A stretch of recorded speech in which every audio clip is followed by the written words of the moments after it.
Well, good morning. The time being 9 a.m. in Gladstone, Queensland, and 8 a.m. in Tokyo, Japan. I declare open the general meeting for the Gladstone Regional Council for Tuesday, the 16th of September 2025.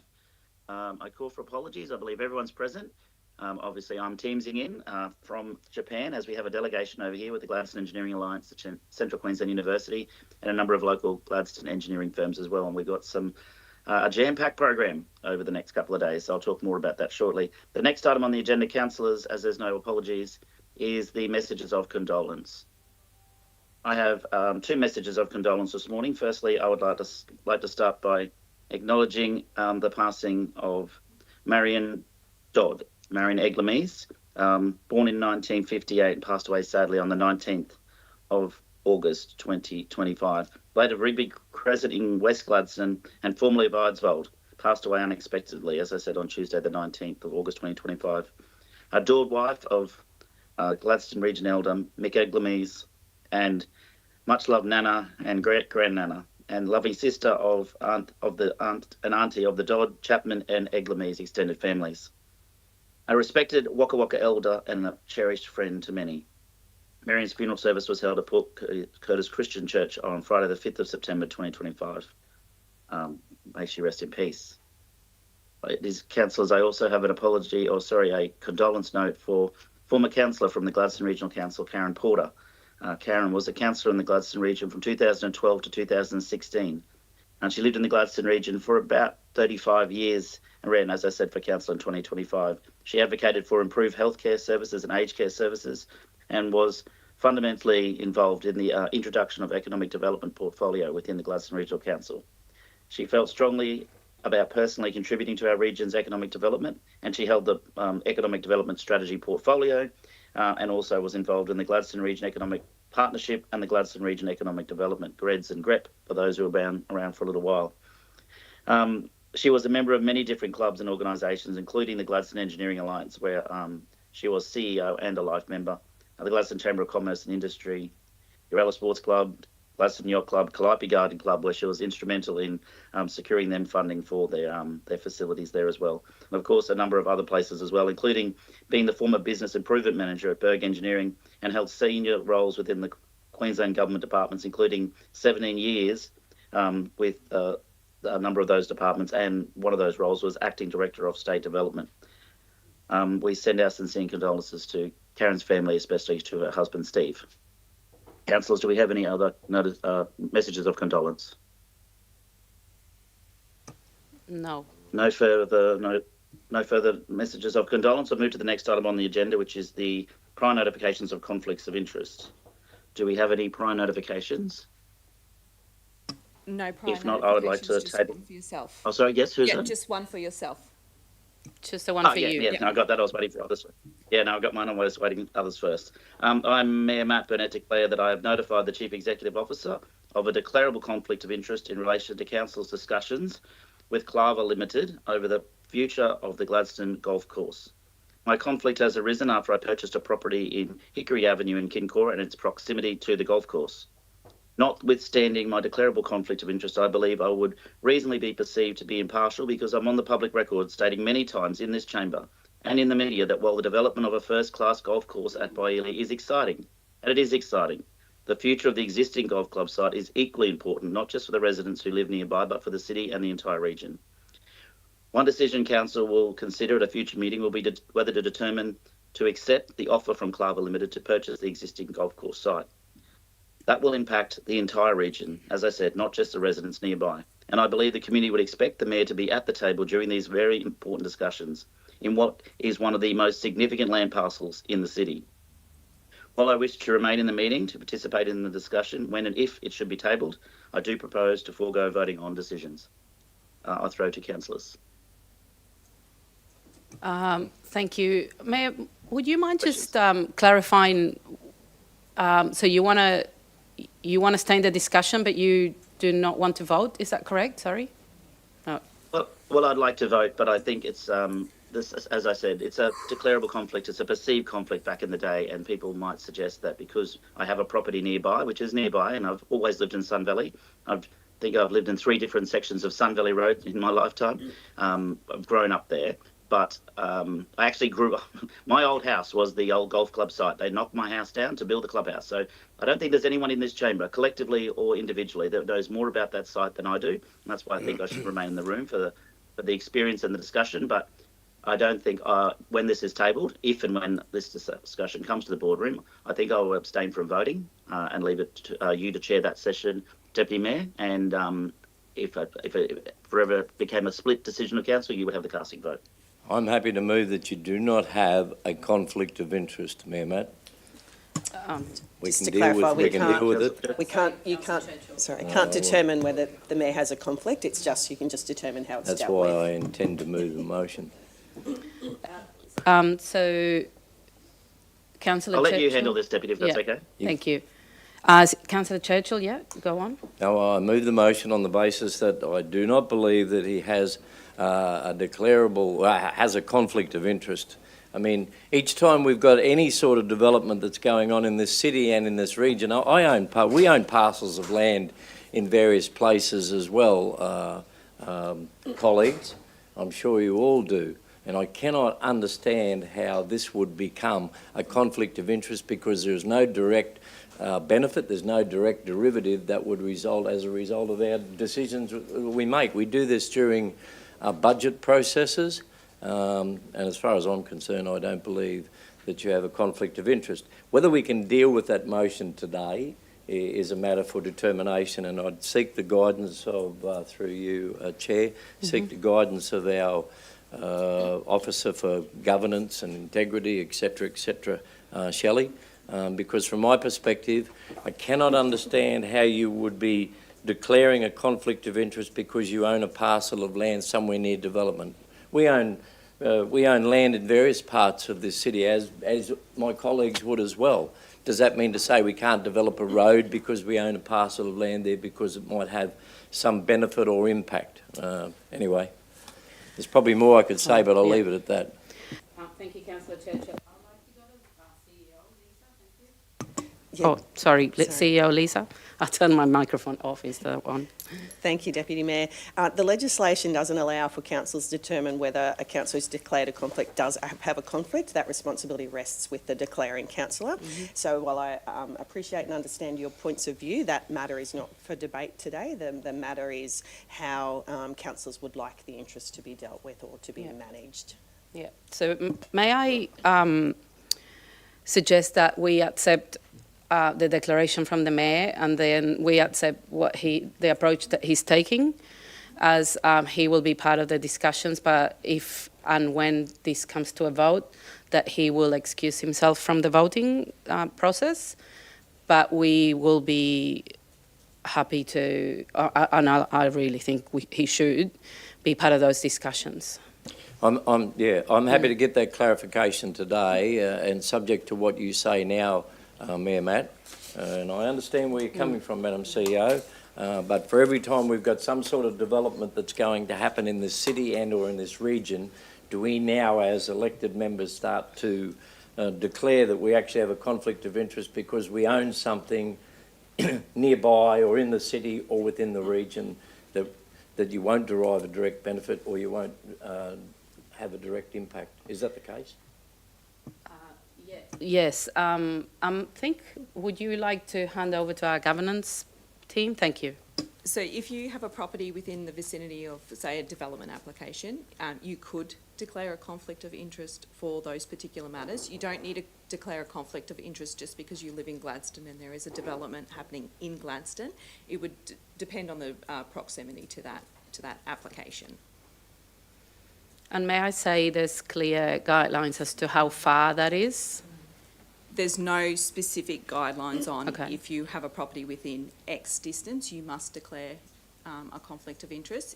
It's up to you to identify that you may have a declarable conflict of interest. Yep. CEO? I was just going to add that part of the consideration with your conflict of interest declarations is public perception and public having faith in decisions being made for the broader benefit. And there's no accusation that councils don't make those decisions. It's the perception that can create. And I understand in this case, each case would be treated on its own merits, but I understand that the property the Mayor's discussing is directly across the road from the clubhouse of the golf club. It is very close proximity, and I think that's what Shelley is saying. It depends on the context of the situation. So, thank you. Okay, and I'm quite happy to accept that. I'll still have my motion there at the moment, and through you, Chair, if we get that clarification, subject to what you might indicate, I'm happy to withdraw, but not at this stage.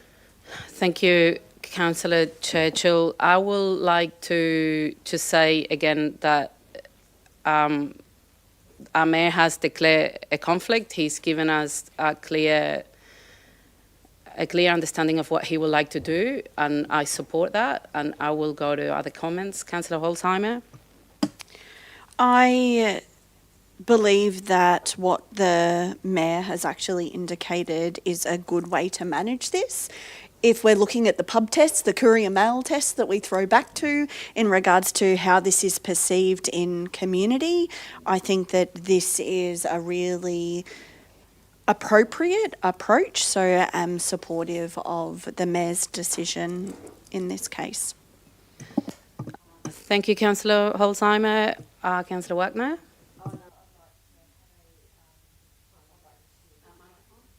Disclose a perceived conflict of interest in G 4.1 after we've dealt with this. Thank you. No problem. We'll move on to that after that.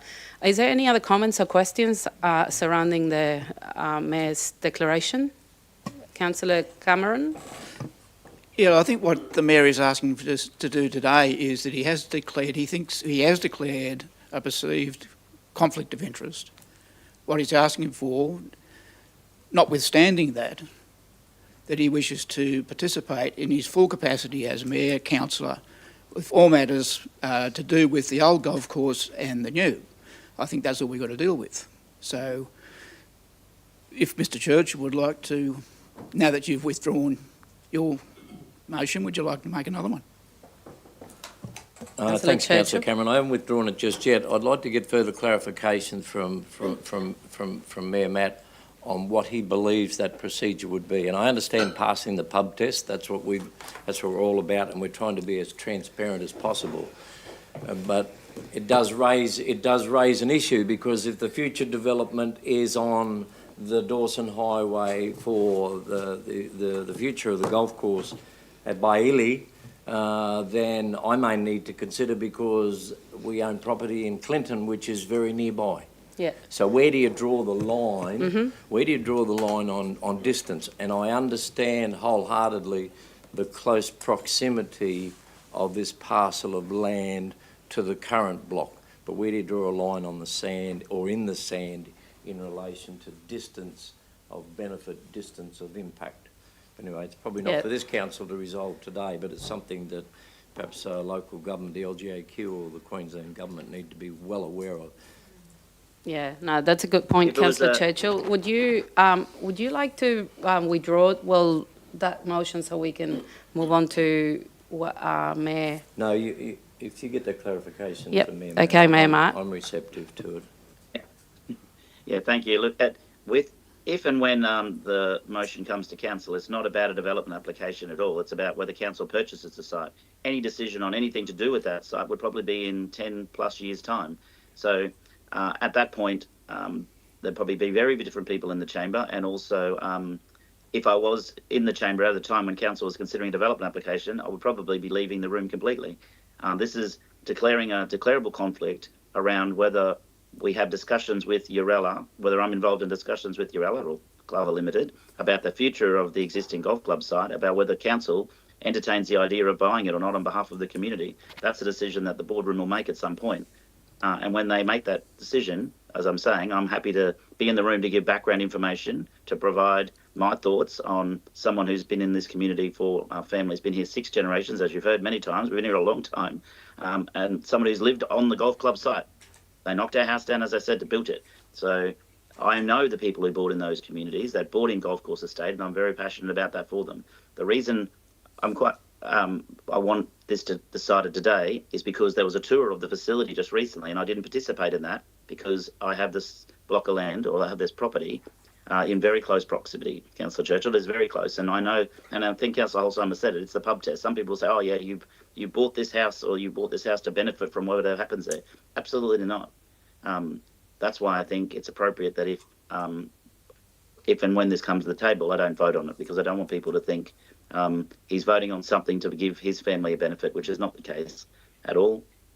I would stay in the room to provide background information. And if a development application was to come to council, I would actually probably be considering at that point declaring a further conflict and leaving the room altogether, because I believe that would become prescribed conflict, because it could be perceived to be then affecting the value of my property. Whether council buys or does not buy, the golf club site does not improve, increase, decrease, or revalue the property that I have in Sun Valley. Yeah. Thank you, Mr. Mayor. Councillor Churchill? Lovely. Thank you for that. I'm happy to withdraw, and you probably need to go and find some of your golf balls that you've hit over the fence over time in that parcel of land, but happy to withdraw. Thank you. Councillor Holzheimer? I just had a question for Councillor Churchill in regards to, is this something that we would like addressed for more clarity with the LGAQ in regards to the proximity or that sort of thing in the future, and something to hold for that, even though you've withdrawn the motion thank you, well? Councillor Holzheimer, and we can take that definitely to a different discussion. It isn't the first time that we do this. We declare, and it's up to us as to what we consider to be a conflict. So the Mayor also just went through a whole, guessing of the future. We also don't know. The rules might change tomorrow, and then we might have a distance or not a distance. It's not necessarily up to us to decide those rules. It is up to us as to whether those apply to us. So, CEO Lisa, if you'd like to add something, please. My only comment would be that there are principles around the conflict of interest. I would be very surprised if there would be a prescriptive answer for you there, and that's the context is different in every situation, and that's up to each individual councillor to decide whether they do have a conflict or not, and your colleagues to determine how it should be dealt with. Yeah. So I think it's probably unlikely that you get more prescription on Yeah. that. It is worth having. We will have the discussion when we talk about those motions for LGAQ. I would like to support the mayor's suggestion on how to deal with this conflict, in which I don't know, how do I put that motion? Accept the declaration and the way in which we're going to manage the conflict? Yep, so the room needs to make a decision whether the mayor can stay in the room, Okay, participate in so discussions and not I vote. move a So you need motion to that move- the mayor can stay in the room for all discussions, and then we will reconsider at time of voting, if that ever comes to the boardroom, how we deal with that. Okay, well, that he will be able to vote unless something else happens or he changes his mind. Or no, okay. Okay, well, let's put it this way. He wants to So- remain in the room. Okay, he wants to remain in the room for all the conversations and not vote. and not vote at the time of when and if that comes to the boardroom. That's good. Councillor Churchill will second that motion. Can I see who's in favour? Everyone's in favour and unanimously. Thank you, Mr. Mayor. And we will probably move on to another conflict from Councillor Wagner. Thank you. Yeah, Michelle Wagner would like to have a declarable conflict of interest in item 4.1, the garden organic service, giving that there is a restriction on the property size, and it means that my property is larger than that size, which means that I won't have to have it in the middle of town. I think it's a perceived conflict of interest that it could favour me, depending on which way you look at it. But yes, I don't feel comfortable voting on that one. Okay, so what you're saying is that you are declaring a declarable conflict of interest in item 4.1, Yep, and that you wish to not be in the room for that decision? yeah. Happy Okay. to have discussions, a bit like what Mayor Matt said, but I don't want to be there voting on it. So can you please clarify, what are we going to vote on? As in, you want to stay for the discussion but not vote on it? Yes.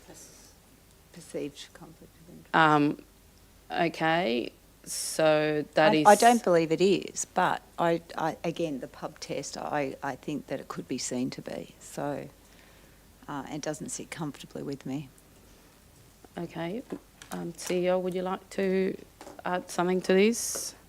I guess as per the previous conversation, it's always up to a councillor to determine whether there's a conflict or not. My only observation would be that the implications of the decision affect many properties, not a single property that would benefit, so or otherwise. So, but it's totally up to you whether you believe that's a conflict. I think it would be a Okay. difficult one to prosecute, but that's your No, level I of comfort realise with your that, declaration. yeah. No, it is that sort of perception for those. I mean, we've already seen some people that don't want it, and I am right in the middle of the city.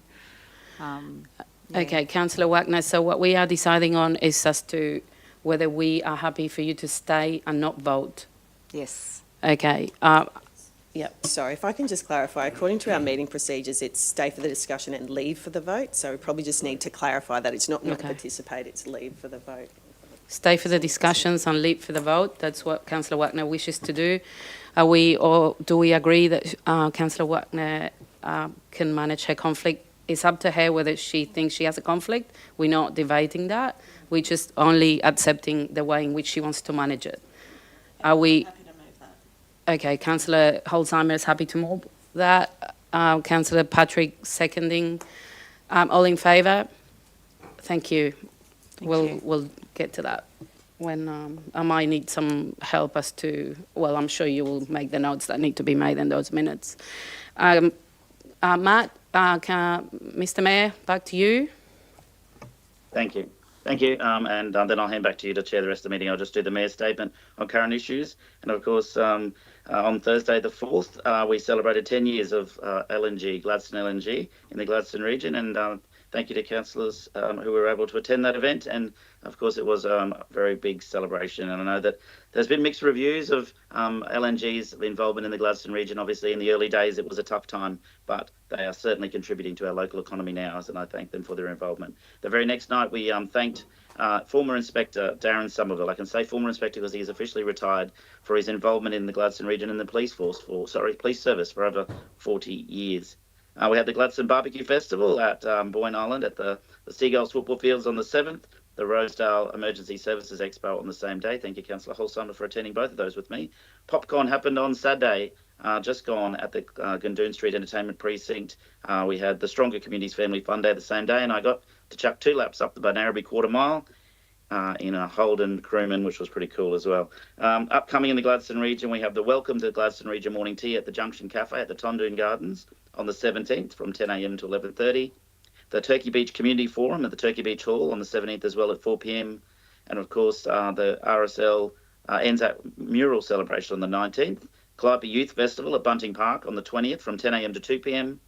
And the Gladstone Multicultural Festival is back on Sunday the 21st at the Gladstone Marina Parklands from 9 a.m. to 4 p.m. And well done to everyone involved in bringing that amazing festival back to our community. We have a citizenship ceremony on the 25th, and the Captain Creek Community Forum is happening at the Sport and Rec Grounds on the 27th from 12 p.m. to 2 p.m.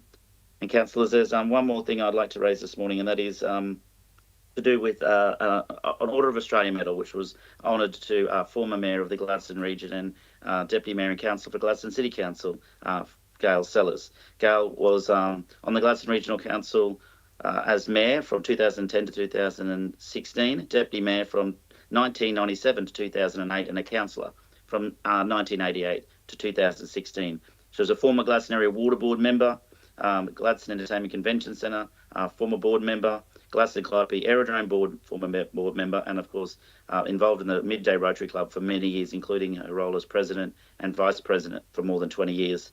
Involved in the Rotaract Club, the Zonta Club of Gladstone, the Genealogy Society, got that out, Urella Softball, Gladstone Stedford, Gladstone Youth Music Council as patron, and Department of Education as a teacher from 1972 to 2007. And so involved in so many other things in the Gladstone region. She was honoured with that Order of Australia medal for her services to local government. Congratulations to Gail. That's the Mayor's statement on current issues. I'll now hand over to the Deputy Mayor to continue to chair. But before I do that, I just want to say, as I said earlier, that we have an absolute jam-packed program for the next few days here in Tokyo and in Japan, and visiting with many existing industries, thanking them for their involvement and their contribution to the Gladstone region, but also welcoming and encouraging new investment in the Gladstone region as well. And as I said, I've got the Gladstone Engineering Alliance and the Central Queensland University with me, as well as Christy Marks, our Economic Development Specialist. A position, as I said just before, that Karen Porter was very integral in bringing into council. So I'm sure Karen would be very happy with us here today, advocating for the Gladstone region, more investment. And of course, it's very important that we thank the existing industries for their involvement in our region as well. Over to you, Deputy Mayor. Thank you, Mr. Mayor, and good luck with everything you do there for our region. So next item in the agenda is confirmation of minutes. So any questions or comments? Councillor Wagner will like to move the confirmation of the minutes. Can I have a second there? Councillor Cameron, all in favour? That's been carried. Thank you. Thank you, Mr. Mayor. I can see you on the screen. Next, we have deputations, but there's no deputations this morning. So we move straight on to officers' reports, and we will have item 4.1, Garden Organic Service Conditions. General Manager, People and Strategy, Carly Quinn. And Chris, if you'd like to introduce yourself as well for everyone watching, that'd be wonderful. Chris Irving, the Strategic Program Lead for Waste. Thank you. Chris. Good morning, councillors. This report outlines the proposed service conditions for the rollout of a new Garden Organics curbside collection service set to commence on 1 July 2026 across eligible areas across the Gladstone region. The initiative supports Council's commitment to sustainability, waste diversion and resource recovery, aligning with both regional and state strategies.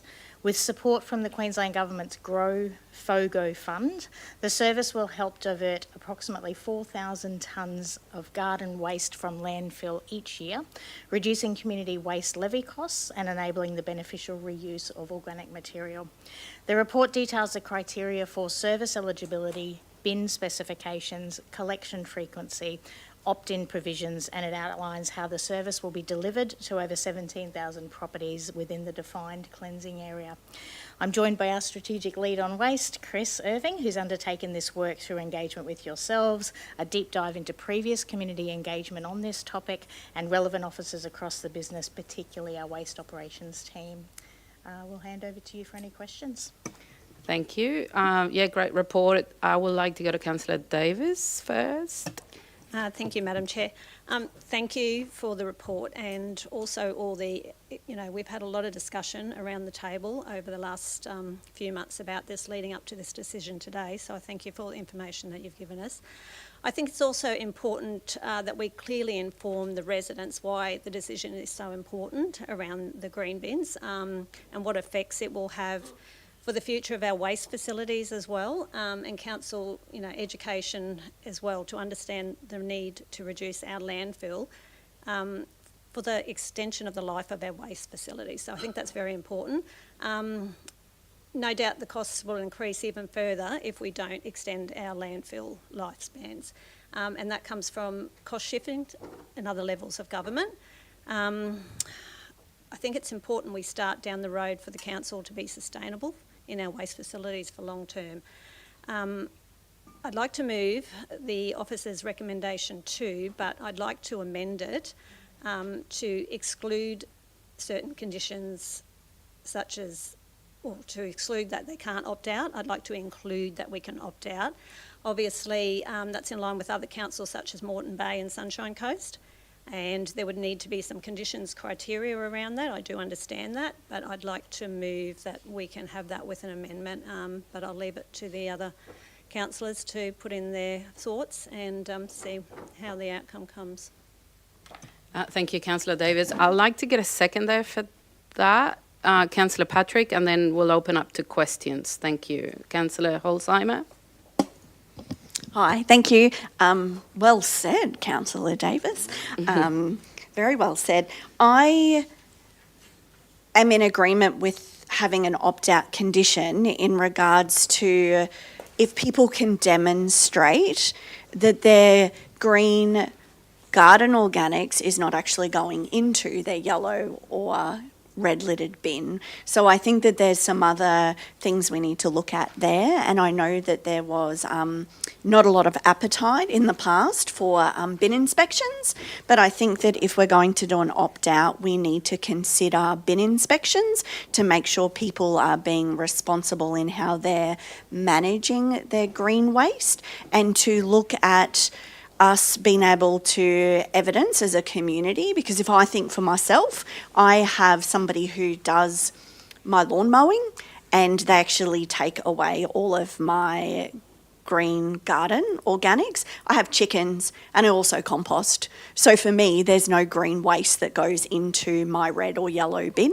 So I think that if we look at conditions and how to evidence that as well, that would be beneficial to reward those people that are doing the right thing. Yeah, great points. Councillor Wagner. Sorry, do you want to answer or comment on that? I can just clarify, so what you're proposing is option 2, which does, for clarity, it removes the opt-out conditions from today's recommendation. It still allows us to proceed with today's recommendation, but it asks us to then come back to have a further discussion on what the opt-out options would be. So it allows us to come back and give you some more information around the different cost impacts of what various opt-out options would be, and allow you to make that decision. Yep. So what I'd recommend would be that the resolution or the Motion. is removing the opt-out conditions. And it would be up to you if you want to add one line in there that forces us to bring that discussion back. I feel like removing it makes us bring it back because we have to discuss it, but if you want to, you could add a line in there. Thanks, Carly. Yeah, it was the wording to exclude. I'd like to include opt-out, so to be brought back. And the other thing too, I wanted to mention, it's going to have an impact on a small business, around, a few small businesses. So I don't want that impact to happen as well. So that's... Yeah, okay, so what we're hearing is definitely we need to have another discussion as to what the opt-out conditions are. Councillor Wagner? Yeah, just a couple of questions. One, it says residential. Does that include business then? So the business is going to get these as well? Currently, the service criteria is just for domestic properties, so residential properties only. Yep. So not commercial or business at this stage. Yeah. Would they be able to opt in though? So it's just not? No. Potentially, that could represent a future growth for the service. The service criteria is also linked to the eligibility under the GrowFogo Fund at the moment, which is focused on the residential domestic customers currently. Excellent. Okay. And in terms of the service area, so there had been we've had quite a lot of discussions there. So this service area is, would it be fair to say, in pretty much the residential areas of in the built-up urban areas? That's right, Councillor. It represents the main urban areas of the region, and again, there's opportunity for future growth of the service into other areas of the region. Yep. And if we were to do, just to give us some food for thought before we discuss this further, I mean, obviously, if everyone is, like, if we have everyone opting in, then economies of scale determine that it's cheaper. If we have people opting out, or not a big, opting out of it, what sort of costs could we see if, say, half our people decide they didn't want it? I'm sorry to put you on the spot, but I'm just trying to think, like, for me, I know that with the other services, we pay for a service. It's no good doing one bin here and missing 2 houses and doing the next. It becomes expensive. Or someone at the end of the road that's 5 kilometres long and everyone else has opted out. Yeah. I think the consideration there is mainly around the service costings. Yeah. That might have an impact on the relevant service costings to collect the service, depending on the level of opt-out, but also the level of opt-in as well, which would increase the service. So it's probably in the service collection costings space. And I'm just wondering, with the, at the moment, if someone does put the green organics into a Redlin bin, what is the impact on us? The impact is that is the destination for that is landfill. So we're not able to recover that material for beneficial reuse is one impact of that. But also it's adding to the volume of waste that's going to landfill. Where we look at our and the state diversion targets, it's not helping to progress and meet those targets. In terms of environmental aspect, there's resulting environmental effects like leachate and landfill gas generation that comes from that organic material. So there's a level of environmental risk that exists with organic material in the landfill. Yeah, so I mean, obviously it rots. So is it actually in the long term taking more space in the landfill? I mean, it is initially, but ultimately, does it just disintegrate? Or I'm just curious, like the impact on the cost and having the longevity of our, or the lifespan as long as we can for our life, for our landfill, if it is biodegradable, that's what we call it, is it really an impact? It does degrade, and at Benarby Landfill we have some very robust landfill gas controls through our gas extraction and energy generation. I guess in the long term it degrades. In the short term it still consumes that airspace. So when it first goes into landfill, it's consuming the airspace. And once we progress past that point and the landfilling progresses, we've in effect lost that airspace with that degradation over time that we can't go back and fill that space or that void at a future point. Yep. Sorry, Chris, you might also explain the physical cost to council with the levy and the airspace? Yes. I love it. Thanks, Carly. So currently at the moment as well... Doesn't be the amount. Yes, as we know, we have the bin tax, we have the state waste levy that's applied to every tonne of waste that goes to landfill. So in the short term as well, with consumption of that airspace, it also attracts that per tonne waste levy currently. So by diverting that from going to landfill, we're also saving the community that per tonne waste levy costs. Right. What is that?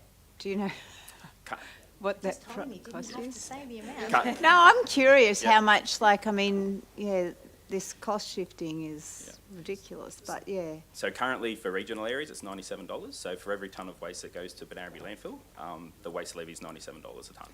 And if we have green waste now dumped at, say, the Gladstone landfill, what do we do with that? So currently the green waste, so the self-hauled green waste that comes through to council facilities, is ground down into a mulch that we provide back to the public or commercial businesses. Yeah, excellent. Okay, thank you for clarifying all those questions. Thank you, Councillor Wagner. Councillor Holzheimer, do you want to say anything? Or Councillor Patrick? Yeah, I just, as I've seconded Karen's motion, I just think it's really important that we actually don't penalise the people, our residents, that are actually doing exactly what we want them to do, which is recycling, composting, all of those issues, and also not penalising businesses that also help in this process. This is very much about education, and I would love to see that we didn't have the green bin full stop, as in everyone's composting, recycling, doing the right thing, but we have to provide a service, and part of that is this educational piece of opt-in, opt-out. I'm all for, as Councillor Davis said, opting in, opting out, so that people can change their habits with regards to waste. Going on the waste tour yesterday opened my eyes. It's a very important topic for not just our council but all councils around Australia. So happy again to second Karen's motion. Great.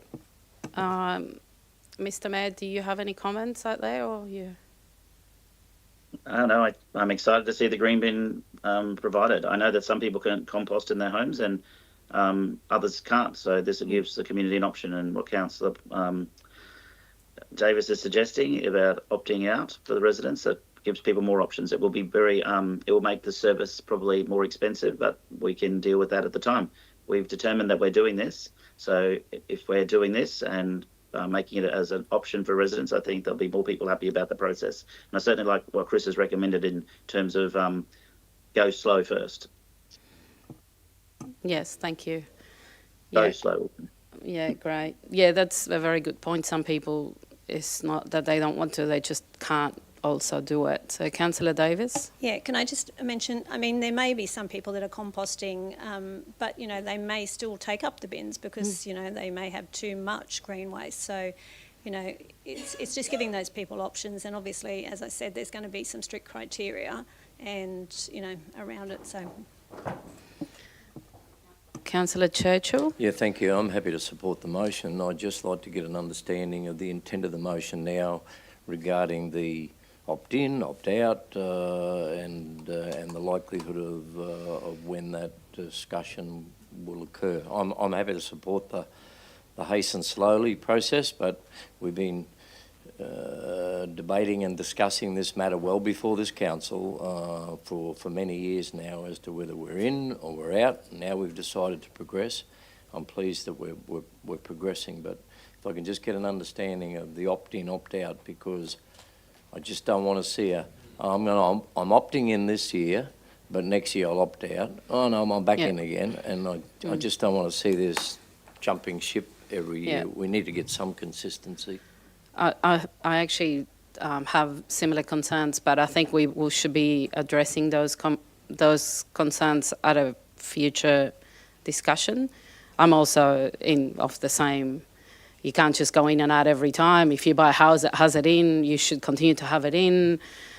Because we can't. Our contracts also don't go year per year; they go over a period, so we can't calculate accurate costs if we have people coming in and out of it all the time. So would you like to add anything to that, or some sort of assurance as to when this discussion is going to happen? Sure. I think the alternative motion or the changes are on the screen now. So there's point 2. Officers further consider the conditions that may be applied to a property opting out of the garden organic service and present options at a general meeting. So the clarity we have today is that you fully support all of the recommendation except for the option to, no option to opt out. You would like options to opt out to be considered. What they look like and what those parameters will be your decision at a future council meeting. When we bring that to you, we'll be very clear on any cost implications of that so that you can make that decision. Well, that sounds really good. So we have the motion, which is option 2, moved by Councillor Davis and seconded by Councillor Patrick. Just mindful of Councillor Wagner's. Councillor Wagner, you don't need to leave. You do? Okay. Yeah, no, it's probably not relevant if we're going for the option 2, but I'll let you know. Does councillor have to leave, or okay? Our meeting doesn't just say that. Yeah, Okay. it's about influence. Okay. Okay. So motion moved by Councillor Davis, seconded by Councillor Patrick. All in favour? Anyone against? No. Motion has been carried. Thank you very much. That's very exciting. We'll let Councillor Wagner back in to go on to the last of officers' reports. Agenda item 4.2, monthly financial statements report for the period ending 31st of August. And we have Kim, Acting General Manager of Finance, Governance and Risk. And if you don't mind introducing yourself, that would be wonderful. Thank you. I'm joined by Ingrid, who's one of our management accountants this morning. Thank you, Ingrid. We're pleased to present the second monthly financial report for this financial year. We remain on track to meet our budgeted surplus of $1.5 million. Although we're currently reporting an unfavourable position of $2.8 million, this is expected to be short-term and is typical for this time of year. It's due to the timing of revenue from rates, grants and dividends. Over 1,600 households have paid their rates in advance and outstanding rates are lower year on year. More than $1 million in discounts have been applied for early payments and uptake of payment plans continue to increase. These trends indicate that flexible payment options are valued by our community. Cash balances remain healthy and our sustainability ratios are stable. To date, $12.6 million has been spent on capital projects, primarily in roads, sewerage and water infrastructure. Most of this investment is in renewing existing assets to ensure continuity of essential services that our community rely on every day. In summary, this is a typical report for this time of year, which demonstrates sound financial planning and stewardship, and I welcome any questions. Thank you, Kim and Ingrid. Any questions, comments? No. Oh, well, Councillor McClintock, please, just a one.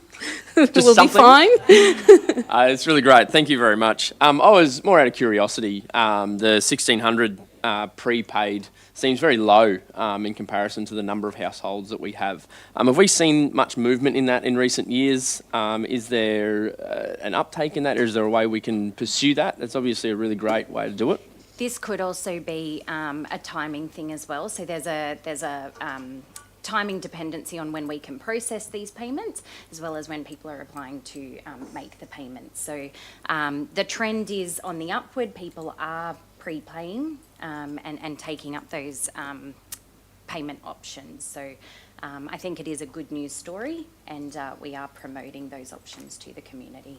It's a great way of, in a way, creating a subscription service for yourself, for your rates, and making sure that at the end of the year, I think we just got our rates bill and it was a whole total of $280 or something left over from us paying it off each week. So, yeah, really great way for people to budget and make sure that these costs are spread across the year. No, really great report. Thank you very much. It was very thorough, and the few questions I had were answered within the details as well. So, thank you. Would you like to move the Happy to officer's move. We recommendation? receive it, yeah. Can I have a second there? Councillor Wagner? Yes, thank you. I love your dot points as well. It Thank makes you. it for easier read, and definitely recommend everyone out there to have a read of this if they have any spare time. Mr. Mayor, any comments or questions? No? Okay. No, fantastic report. Thank you, Ken. Thank you. We'll have a mover and Councillor McClintock, seconder Councillor Wagner. All in favour? Wonderful. Thank you very much. We finished the officers' reports and we're going straight on to councillors' reports. Even though it's one, I think you're covering two. Councillor Holzheimer. So Special Olympics Polar Plunge and Local Authority Waste Management Action Committee update. Thank you. I thought it was about time I brought a report to give a little bit of an update to the boardroom, specifically about LawMac. But I just wanted to acknowledge that on Saturday we actually did it for the Gladstone region, that Special Olympics, which I'm the chair of. We had our first polar plunge. Surf Life Saving stepped up big time to support the event for Boyne and Tannum Sands Surf Life Saving, so really much appreciated. MP Glenn Butcher gave us a generous donation, and so did our treasurer, who couldn't attend on that day. We're a really small committee, and with quite limited numbers. So, and the committee has a lot going on all of the time, so it takes a lot to of work from a small group of people to make anything happen. We will be doing this every year, so hopefully it will build and get more support as the time goes. And we have, I believe, a large number of our athletes actually going to Melbourne next year for nationals. We're in the process of them accepting their nominations, and then we will be looking at doing lots of fundraising to support those athletes as well to attend. So, I just thought I'd give a little bit of an update in that space. The next one is LawMac, which is a committee that I sit on with Chris, who was just in the room as well. So that LawMac stands for Local Authority Waste Management Action Committee, mouthful or what. We recently went up north to one of our smaller councils and had some really great presentations. So I've detailed some of the things that really stood out to me in those discussions. One of those was waste to energy initiative. So, and right now, it's way too expensive for councils to actually afford investing in, but it's a really interesting space in regards to how they are burning waste, basically, and it can produce different byproducts depending on how they actually burn the waste, and how lots of councils are actually running out of landfill spaces, so they're having to look at different options like energy to waste. So it's pretty much so who's going to go first in that space as well. The other one was a really great presentation from the Endeavour Foundation, which outlined how councils are doing inclusive employment in waste management, and that often doesn't mean that the council actually has to be the employee of the people with a disability. They can at times facilitate through a contract arrangement where someone like the Endeavour Foundation in this situation will actually work alongside a group of employees or contractors at the waste management facility to do certain recycling activities as a job. So it's a contract, so the organisation doesn't have to, as a council, have staff trained in some of the areas because of the complexities but it's also a good exposure point opportunity for learning.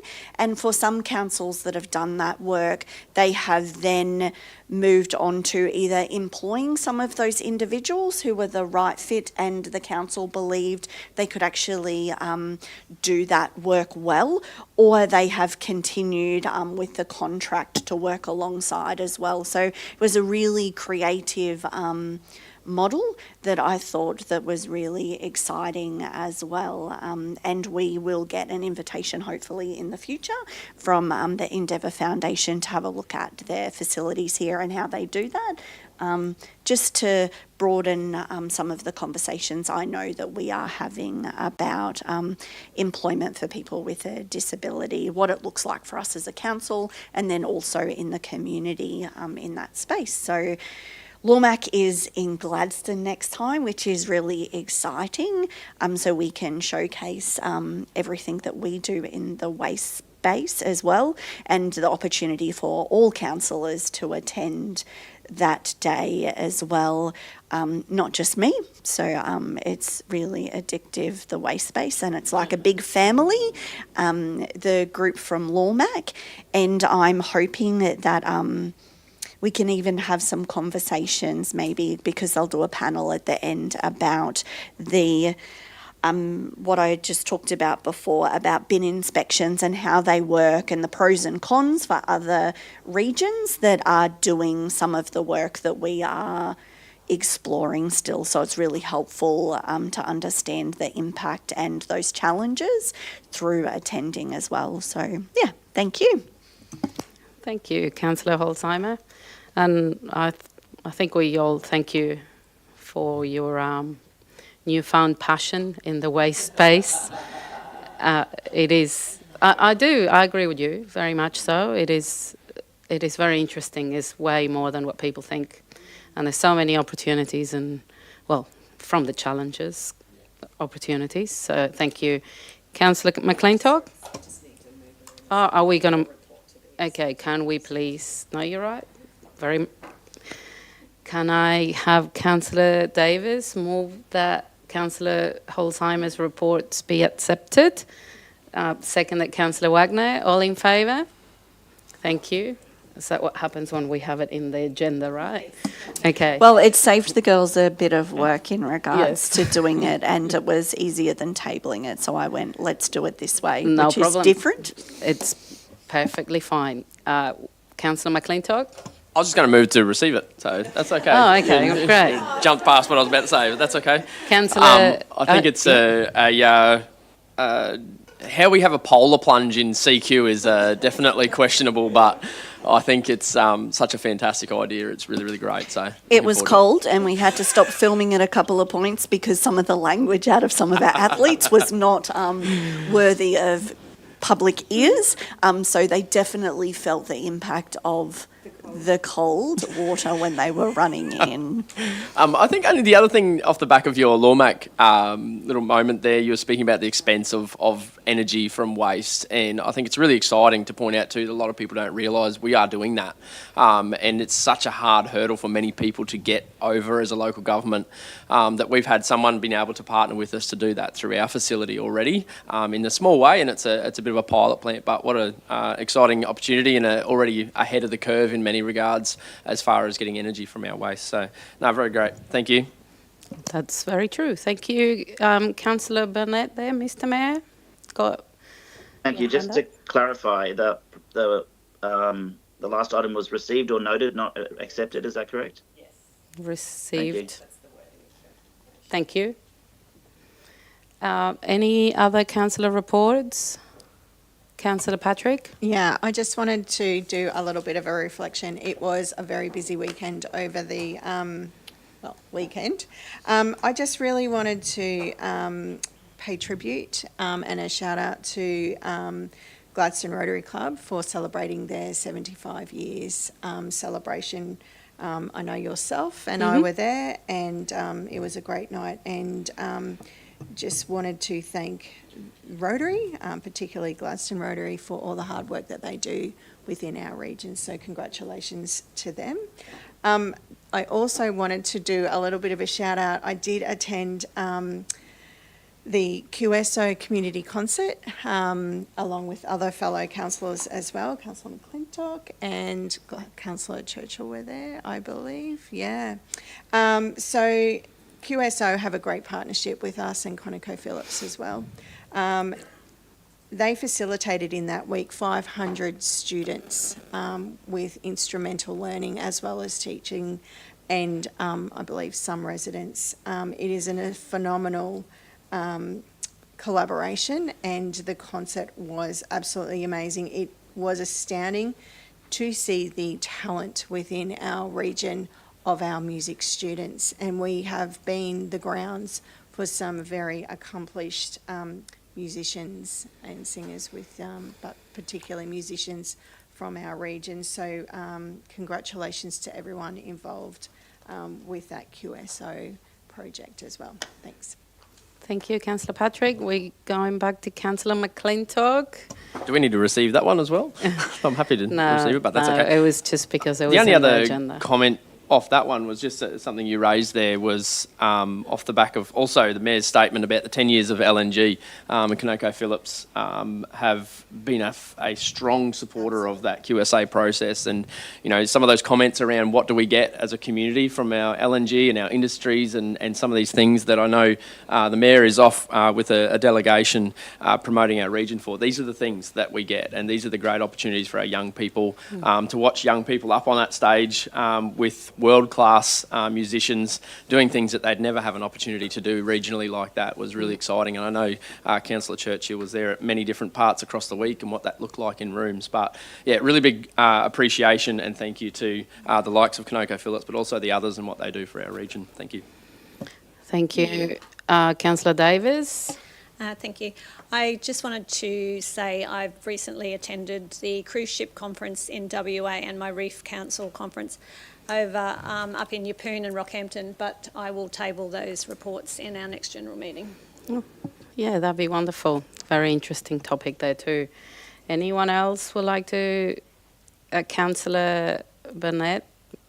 Only just to add, one of the companies we're meeting with while we're over here are interested in bringing cruise ships back to Gladstone. So they're not just all P&O and Carnival. There are plenty of other companies in the world. So well done, Councillor, for attending that and highlighting Gladstone. There's a lot of interest in that, and that'll be one of our deputations of the next couple of days.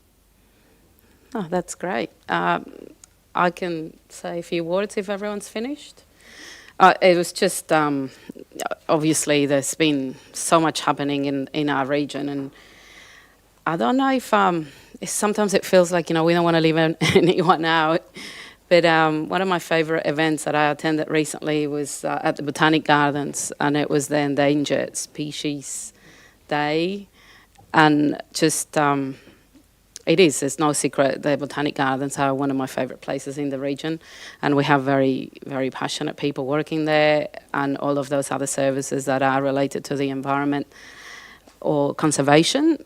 It was a great day, and I wanted to congratulate our team for putting that for our community. We also have our UK Day, and I've visited the men's shed last week, and it was a morning that was constantly full of people. And the other thing that was very interesting is that there was a lot of other men from other men's sheds from around central Queensland and beyond. So, it was nice to see people coming and going, and how something that you might not think of as in your first thought about what a men's shed does. The men's shed is actually attracting people from other regions to visit the facilities that we have here. So that was great, and it was a great day, so congratulations to them. I also did attend the Rotary Club of Gladstone 75th birthday, so congratulations again to them. And we also have our Central Coast football finals on the weekend, which it was very hard for us to attend, but we do celebrate those people that work very hard to continue to promote football in our region, the one with the round ball, the soccer.